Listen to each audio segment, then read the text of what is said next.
Welcome back to another technical deep dive here in the debug zone. Today, we're tackling a big question and breaking it down with insights from other users. Hopefully this clears up some misconceptions and helps you get the answer you need. So buckle up, stay a little curious, and let's jump right in.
And that's a wrap.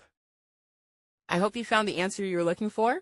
If you did, take a second to hit that subscribe button. It really helps out. And let me know in the comments which solution worked best for you. See you next time in the debug zone.